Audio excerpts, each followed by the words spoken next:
May nag-comment mga boss sa labanang ito kasi ang ginawa ng pula galing dito siniguro niya.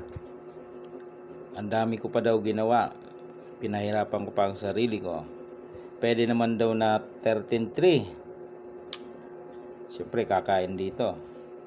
Bago daw 215. Di ba? Yan ang kanyang solusyon, no? Solusyon niya na pang grade 1, no? Pag 13-3 ka kasi, kakain dito ang pula, then nag 215 ka, kakain dos. Wala din, baka matablahan ka lang, no?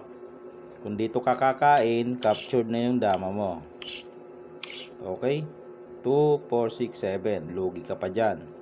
Malamang doon ka sa kabila kakain.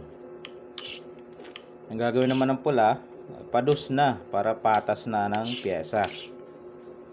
6-6. So possible na magtabla, no? Yun ang kanyang solusyon. Solusyon niya tabla, walang panalo. Ayaw pa doon sa solusyon na pinakita natin. Pag sulong ng pula dito, ito lang yung solusyon na pinakita natin, no? Ayaw niya pa nito. Gusto niya talaga doon sa tabla. Ganito lang, oh. Yan. Pagkain ng pula, isabay mo to 11-7. So kakain siya ng dos, hindi pwedeng isa. Dos. Then sabay ka uli ng 9-5. Kakain uli siya ng dos hindi pwedeng isa, dos talaga. Kain ka naman ngayon ng 5. Dama ka sa 9. May bitin dito, malamang idadama niya to, no? Kung hindi niya idama, makakain na yan. Sumulong siya dito, papakain mo lang yan, talo na, no? Kung dito naman siya, dito ka kumain. Dos yan Kung dumama siya, pakain mo lang to, di talo siya. Pakain dyan, dos. Balik-balik ka lang dyan Yun ang comment niya, no, mga bossing.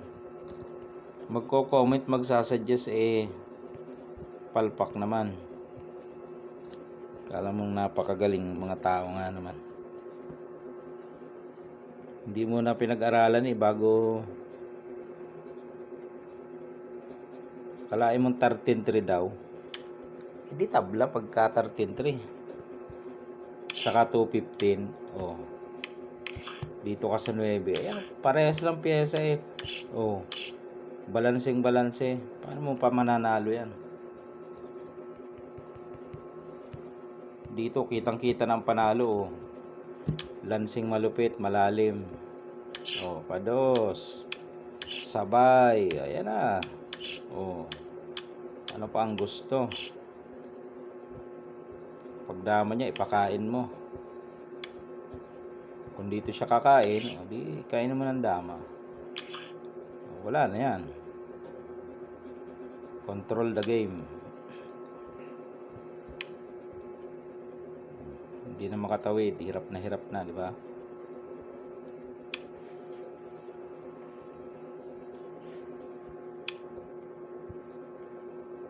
Wala na.